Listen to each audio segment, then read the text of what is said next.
Сәлем достар, менің каналыма қош келдіңіздер. Мен бүгін жаңа жылдық хит салат жасайтын боламын. Менімен бірге болыңыздар, видеоның соңына дейін қарап, каналыма тіркеліп, лайк басып, комментарий жазуды ұмытпаңыз. Және де үй жағдайындағы кириешки жасайтын боламын. Ең алдымен бізге керекті өнімдерімізді дайындап аламыз. Толық рецептіні астында описаниеде қалдыратын боламын.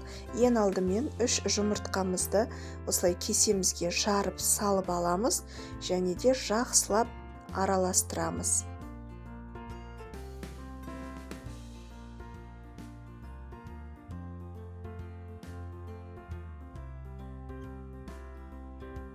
Жұмыртқамызды 3 бөлікке бөліп, табамызда пісіретін боламыз. Ең алдымен газымызды қосып, табамызды қыздырамыз. Үстінен майымызды құйып, бір келкі етіп, жағып шығамыз.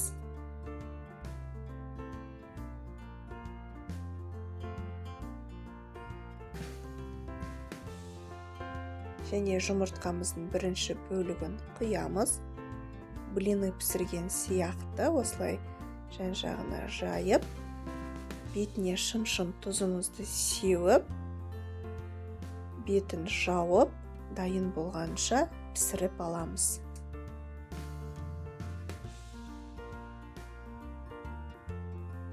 Міне біздің жұмыртқамыз дайын болды. Енді бұны тарелкемізге салып, енді 2 жолғы жұмыртқамызды тағы пісіріп алдым. Және де осылай бірнеше бөліктерге бөліп, видеодағыдай 3 бұрышты етіп, турап шығамыз.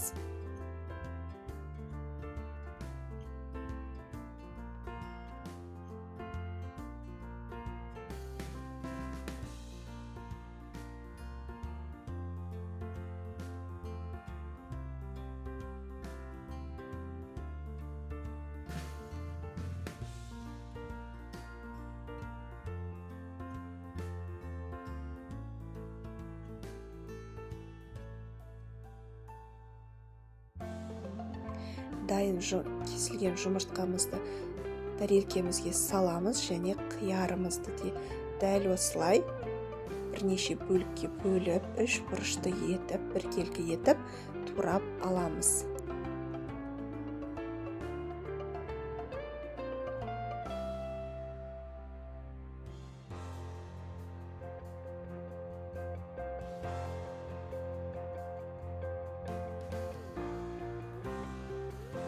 Шұжығымызды да дәл солай бірнеше бөлікке бөлеміз.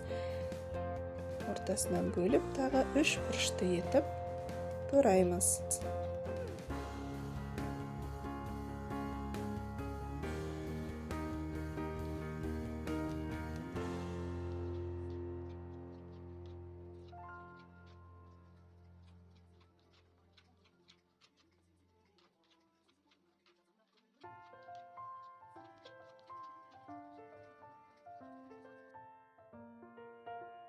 Ірімшігімізді тураймыз.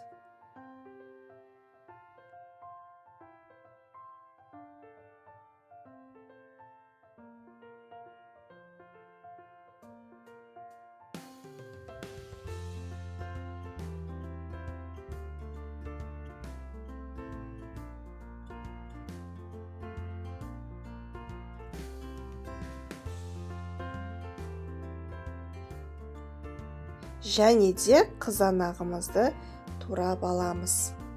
Барлығын бір ыдысқа саламыз.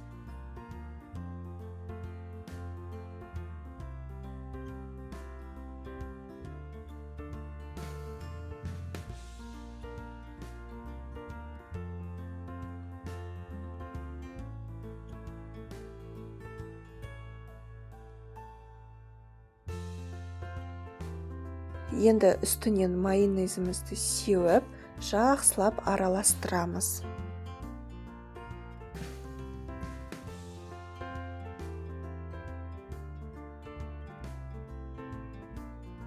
Ендігі кезекте осындай тұздалған ірімшігімізді майда етіп қолымызбен бөліп шығамыз. Бетіне әсемдік үшін қоямыз.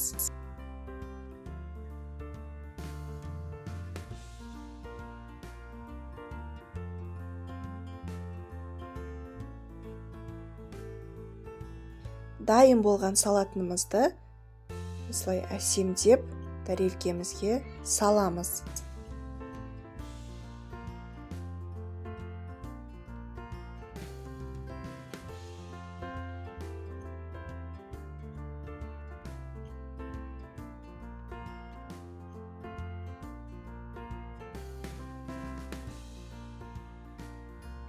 Бетіне тұздалған ірімшігімізді әсемдеп саламыз. Мінекей біздің салатымыз дайын болды. Дәмі өте керемет, дәмді болып шығады. Міндетті түрде жасап көруге кеңес беремін.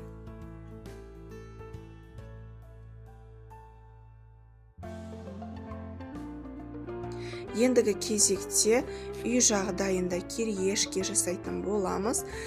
Ол үшін бізге осындай бөлкен нанымызды бірнеше бөліктерге бөліп, майда кубик тәріздес етіп кесіп аламыз.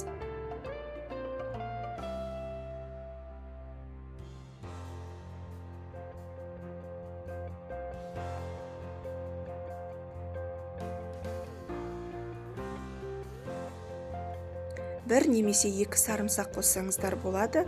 Өздеріңіздің дәмдеріңізге қарай мен біреу қосамын, және де осылай майда етіп турап аламын.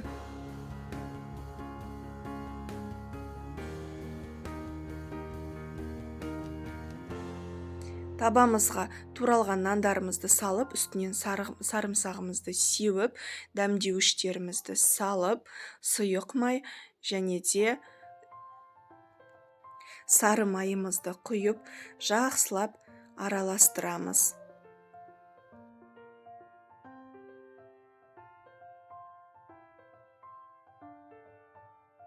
Дайын болған массаны противенімізге салып, біркелкі етіп жайып шығамыз.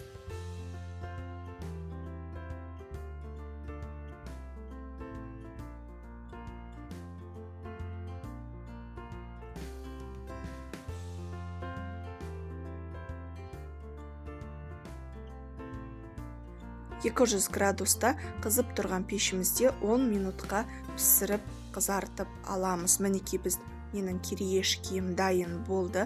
Дәмі өте керемет, сәл аштылау болып шығады. Егерде аштылықты ұнатпасаңыз, онда қызыл бұрышты қоспасаңыз да болады. Енді тарелкемізге әсемдеп салып ұсынамыз. Бүгінгі менің жасаған жаңа жылдық хит салатымды және де үй жағдайындағы кириешкиді міндетті түрде жасап көруге кеңес беремін. Дәмі өте керемет болып шығады. Сіздермен бірге мен Әсия. Астарыңыз дәмді болсын.